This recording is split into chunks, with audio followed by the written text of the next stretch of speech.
Hello, English learners. Welcome to Speak English Naturally, where real-life moments become natural English practice.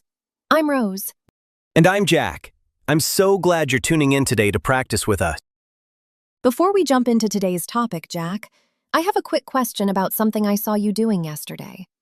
I walked past the meeting room, and you were standing perfectly straight, nodding your head at an empty chair and smiling very intensely. What exactly was happening? Oh, you saw that. Well, let me explain. I was not losing my mind. I was practicing for a very important video call. I wanted to make sure my posture was good and my professional smile was working. The empty chair was my imaginary audience. That is amazing. You looked very polite, but the chair did not look impressed. Did you also practice your handshake with the door handle? No, I draw the line at shaking hands with furniture. But honestly, I was practicing because I get nervous.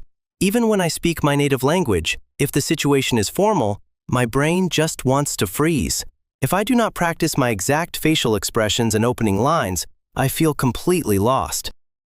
That is so relatable. I think we all have those moments where we stand in front of a mirror or a wall or an empty chair and we rehearse what we want to say. We just hope we do not sound silly when the real moment arrives. Yes, exactly. And if it is that stressful in your native language, the feeling is magnified by 1,000 when you have to do it in a second language. That tiny moment of panic connects directly to today's conversation. It really does. Today, we are talking about a situation that makes almost everyone sweat. Job interviews in English. Specifically, how to survive them without panic, how to use simple answers, and how to prepare your mind so you can actually show them how amazing you are. Because here is what usually happens. You apply for a job. You get the email inviting you to an interview. For 5 seconds, you are so happy. You are celebrating. And then, second number 6 hits you. You realize the interview is in English. Suddenly, your celebration turns into absolute terror. You start imagining the worst things. You imagine sitting in the waiting room. Your hands are sweating. You are drinking too much water from that tiny plastic cup they give you. You keep looking at your phone to check the time, but you are not actually reading the numbers. Your heart is pounding like you just ran a marathon. And the scariest part is the feeling that you will forget everything. You know English. You study English every day. You listen to podcasts. You can read complex articles. But in that waiting room, you suddenly feel like you don't even know how to say the word apple. You start questioning your own name. Is my name Jack? I think it is Jack. How do I spell it? It is a complete system overload. But the truth is, you do not need perfect, complicated English to pass a job interview. You do not need to sound like a walking dictionary. You just need to communicate clearly, and more importantly, you need to manage that panic. Exactly. Interviews are not a test of how many fancy words you know. They are a test of how well you can connect with another human being under a little bit of pressure. And today, we're going to show you exactly how to do that, step by step. If you have an interview coming up, or if you just want to feel more confident talking about your skills in English, this episode is going to help you breathe a little easier. Before we dive into the deep part of the conversation, let's quickly talk about the level of today's episode. Today's conversation is a B1 to B2 English listening practice. That means we are going to use some natural phrases, some business-related vocabulary, and a few idioms that native speakers use all the time when talking about work and interviews. If you are at an A2 or B1 level right now, do not panic. Remember, you do not need to understand every single word immediately. Just listen like you are sitting right here in the studio with us, having a coffee. Let the meaning come to you from the context. If you miss a word, just keep going. This is not a grammar test. This is natural exposure. And we will help you along the way. Near the end of the episode, we will slow things down and do our special word tour. We will break down the most useful phrases we use today, explain them simply, and practice them together. So your goal right now is just to relax, listen to the flow of the conversation, and enjoy the practice. And here is a gentle challenge for you. While you listen, think about one question that always makes you nervous in an interview. Yes, think about that scary question. Later, we want you to go down to the comments and share it with us. Or you can tell us one simple phrase you use to stay calm. Writing a comment is a tiny step, but it is real active practice. It brings you out of your head and into the real world. So do not be shy. We love reading what you write. All right, Rose, let's get into it. Let's start with the very first problem. The moment the interview actually begins. You walk into the room, you sit down, and the interviewer looks at you and says, "Tell me about yourself." Oh, the classic opening question.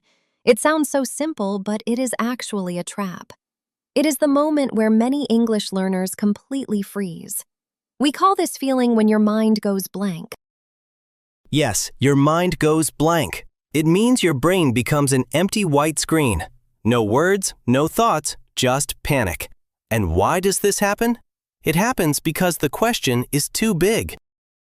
Exactly. Tell me about yourself. Where do you even start? Do you start with your name, your university, the fact that you like baking cookies on Sundays? Do they want to know about your cat? They definitely do not want to know about your cat, unless you are applying to be a veterinarian. But when your mind goes blank, you might actually start talking about your cat just to fill the silence. And that is the trap.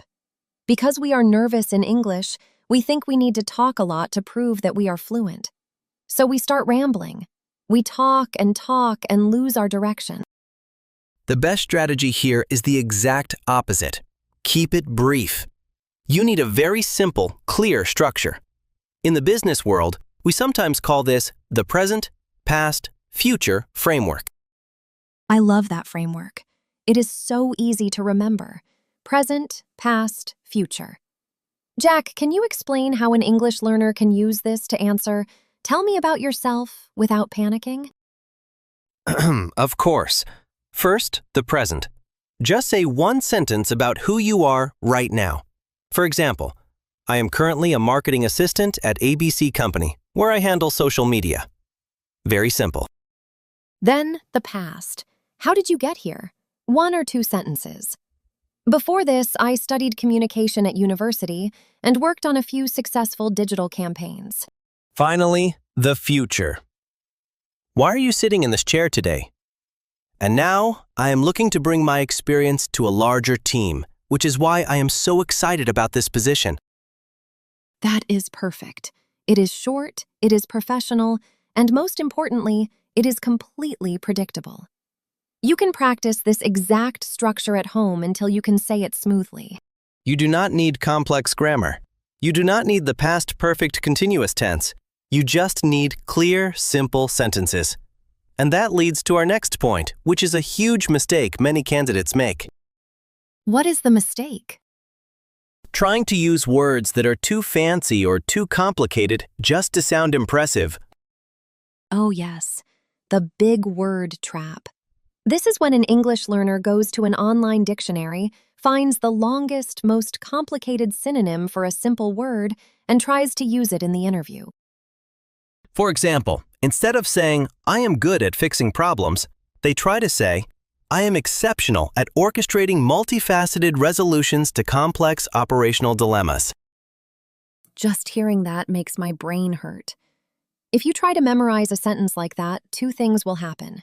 First, you will probably mispronounce a word or forget the sentence halfway through. We say you will trip over your words. Yes, to trip over your words means you make mistakes while speaking because you are trying to say something too fast or too complicated. It is like trying to run in shoes that are 3 sizes too big. You will fall. And the second problem is that even if you say it perfectly, it does not sound natural. It sounds like a robot reading a textbook. A job interview is a conversation between humans. Humans like simple, clear communication. If you want to say you are a hard worker, just say, "I work hard and I am very organized." If you want to say you like helping people, say, "I really enjoy supporting my team." Clear English is confident English. That is such an important mindset shift. Perfect grammar and big words do not equal confidence. Confidence is knowing what you want to say and saying it simply. Let's move to another scary part of the interview. The famous question, what is your biggest weakness? This is a psychological game. Even native speakers hate this question. Because if you are too honest, you might say, well, my biggest weakness is that I hate waking up early and I sometimes ignore my emails. If you say that, the interview will end very quickly. But you also cannot give a fake answer. You cannot say, my biggest weakness is that I work too hard. I am just a perfectionist. Right. That is called a humble brag. It is when you try to complain about something, but you are actually just showing off. Interviewers hear that all the time and they roll their eyes. So, how do we answer this in English without destroying our chances? The trick is to pick a real, small weakness and then immediately talk about the action you are taking to fix it. We call this showing that you have room for improvement. Room for improvement. I really like that phrase. It means you are not perfect, but you are actively trying to get better. So, instead of saying you are bad at something, you say it is an area where you want to improve. Exactly. For example, you could say, sometimes I get nervous when I have to speak in large meetings. That is honest, relatable, and human. And then you add the action. But to improve this, I have started preparing my notes a day early, and I practice speaking up in smaller team meetings first. It is really helping me build my confidence. That is a brilliant answer. It uses simple English, it shows self-awareness, and it proves that you are a problem solver. You took a negative thing and turned it into a story of growth. And notice the vocabulary there. I get nervous. I have started preparing. It is helping me. These are simple A2, B1 grammatical structures, but the answer is a 10 out of 10 for maturity. Let's talk about another panic moment. What happens when the interviewer asks a question and you simply do not understand it? Maybe they spoke too fast, or maybe they used an idiom you have never heard. This is the moment where many learners feel completely embarrassed. Their face turns red. They think, oh no, they found out my English is bad. I am going to fail. So, they try to guess the answer, and they talk about something completely different. Yes, guessing is dangerous. It is much better to just be honest. But you have to be honest in a polite, professional way. You need to buy some time. To buy some time means to do something that gives you a few extra seconds to think or figure out the situation. And the best way to buy some time is simply to ask them to repeat or clarify. Exactly. Do not just say, what? Or, I don't understand. Instead, use a professional phrase like, I want to make sure I understand correctly. Could you rephrase that question? Or you can say, could you give me an example of what you mean? This is a very smart strategy. It shows that you are actively listening and that you care about giving a good answer. And if you did hear the question, but you just need a moment to think of the vocabulary, do not be afraid of silence. You do not have to start speaking the exact millisecond they stop talking. This is so hard for English learners. We feel like any silence is bad. If there is 1 second of silence, we panic and fill it with, well, you know. It is okay to take a pause. It is a sign of intelligence. You can literally say, that is a great question. Let me take a second to think about that. And then you actually take a breath. You gather your thoughts. To gather your thoughts means to organize your ideas in your mind before you speak. Taking 3 seconds to gather your thoughts can completely change the quality of your answer. Let's switch gears a little bit and talk about something that does not require vocabulary or grammar at all. Body language. Oh, this is fascinating. Because when we are nervous about speaking English, our body language usually shows it. We make ourselves small. We look down at the table. We cross our arms. We try to hide. But your body language actually affects how your brain works. If you sit up straight, roll your shoulders back, and make eye contact, Your brain receives a signal that you are safe and confident. It goes back to that idea of fake it till you make it. Even if your heart is beating fast, you can put on a brave face. You sit up straight. Sitting up straight makes you look professional, and it helps you breathe better, which gives you a stronger speaking voice. And remember to smile. A natural, warm smile covers a lot of English mistakes. If you stumble on a word, but you smile and correct yourself gently, the interviewer will not judge you. They will just see a pleasant, positive person. That brings up a very good point, Jack. We often forget that an interview is a two-way street. A two-way street. That is a great idiom. What does it mean in this context, Rose? It means that a situation involves two people who have equal power or equal needs. The company is interviewing you to see if you are a good fit for them, but you are also interviewing the company to see if they are a good fit for you. That is a massive perspective shift. When you go into an interview thinking, please, please hire me, I hope my English is good enough, you give them all your power. You feel like a student taking an exam. But if you go in thinking, I have valuable skills, let's see if this company treats its employees well, and if I actually want to spend 40 hours a week here, your energy completely changes. You become calmer. You stop focusing so much on your grammar and you start focusing on the conversation. You listen better. You ask better questions at the end of the interview. Yes, asking questions at the end is so important. When they say, "Do you have any questions for us?" please never say, "No, I have no questions."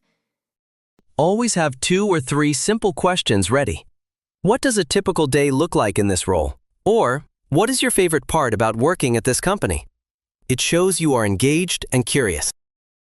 And remember, no one is perfect on the spot. To be put on the spot means you have to do something suddenly under pressure. Even native speakers make mistakes on the spot. They forget words. They say, They lose their train of thought. The interviewer is not expecting an English professor. They are looking for a colleague. They want someone who is friendly, who can communicate the basic ideas, and who can solve problems. If you show up with positive energy, clear, simple English, and a willingness to try, you will make a good impression. Making a good impression is really just about being a pleasant human being. So the next time you get that interview email, do not let panic take over. Prepare your simple structures, practice your smile, and trust that your English is already good enough to have a real conversation. Let's take a deep breath. We have covered a lot of psychological ground and practical tips today. I think it is the perfect time to review the language we used. I agree. Let's lock in this vocabulary so you can use it in your next interview. Let's move right into our word tour. All right, before we wrap up, let's slow things down and take a look at our word tour. These are the useful words and phrases from today's conversation. Listen to the meaning, listen to the examples, repeat after us, and try to use one of them in your own sentences later. Our first phrase is, mind goes blank. Mind goes blank.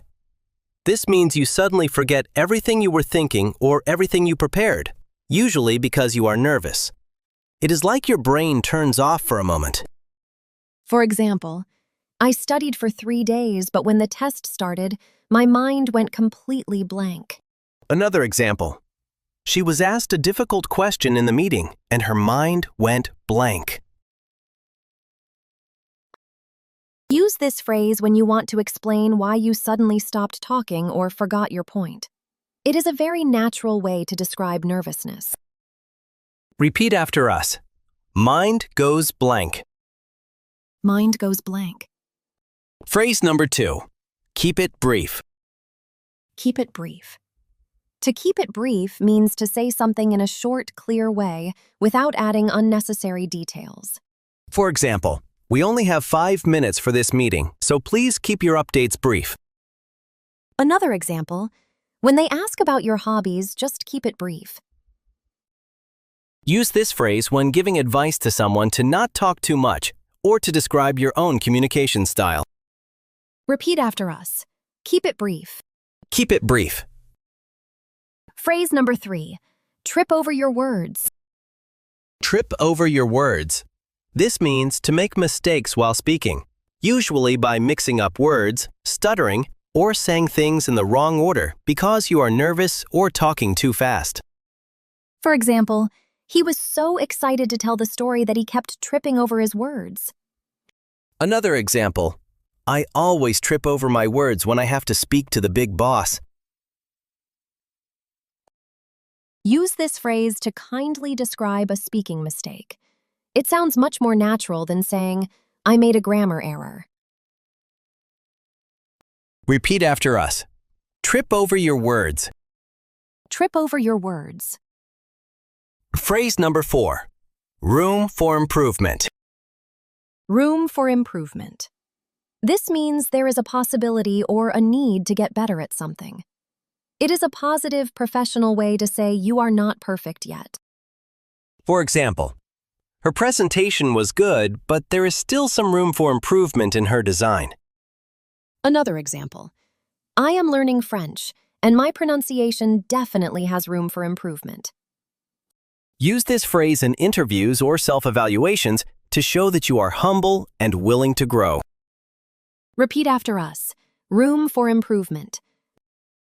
Room for improvement. Phrase number 5.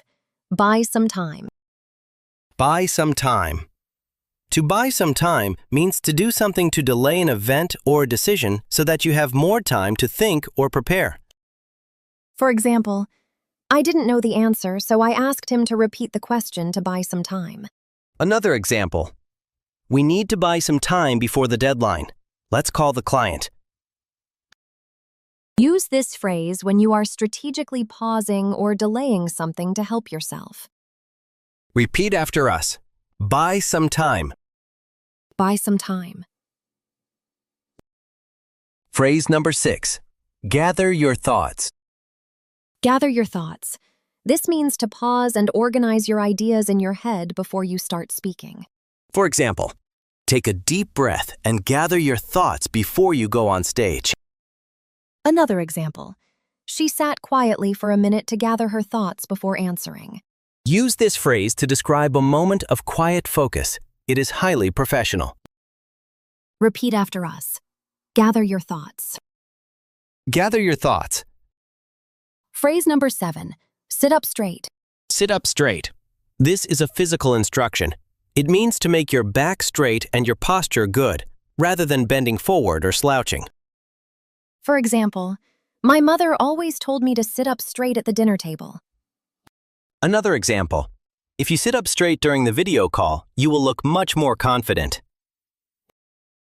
Use this phrase when talking about body language or posture. Repeat after us. Sit up straight. Sit up straight. Phrase number 8. Two-way street. Two-way street. This is a great idiom. It describes a situation or relationship where both sides must put in effort, or where both sides have equal importance. For example, respect in the workplace is a two-way street. Another example. A job interview is a two-way street. You are also interviewing them. Use this phrase to emphasize mutual effort, mutual respect, or balance. Repeat after us. Two-way street. Two-way street. Phrase number 9. On the spot. On the spot. This means doing something immediately, usually without any preparation, and often under pressure. For example, the teacher asked him a question on the spot and he didn't know what to say. Another example. I hate making big decisions on the spot. Use this phrase to describe the feeling of being forced to perform or answer right away. Repeat after us. On the spot. On the spot. And our final phrase, number 10. Make a good impression. Make a good impression.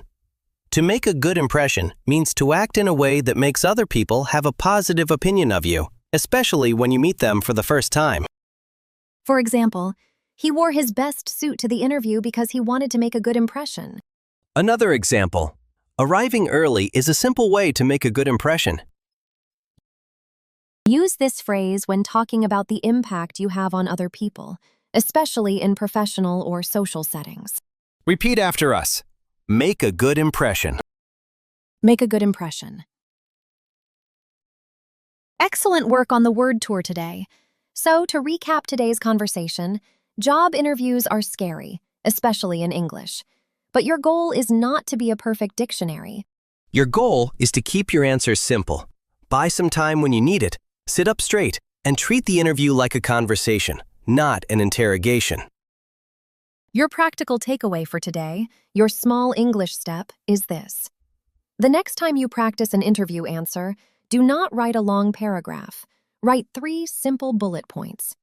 Practice saying those points naturally, out loud, in front of a mirror. And we have a question for you.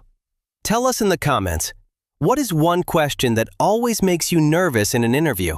Or, what is your favorite way to stay calm? You can also choose one phrase from today's word tour and use it in a sentence in the comments. We always love seeing how you apply what you learn. If this episode helped you feel a little more confident today, please hit the like button, subscribe to the channel, and share this video with a friend who might have an interview coming up. Your support helps us keep making these episodes for you. Check out the pinned comment below for a quick practice challenge. You've been listening to Speak English Naturally. Real English, real conversations, positive energy. We will see you in the next episode. Keep practicing.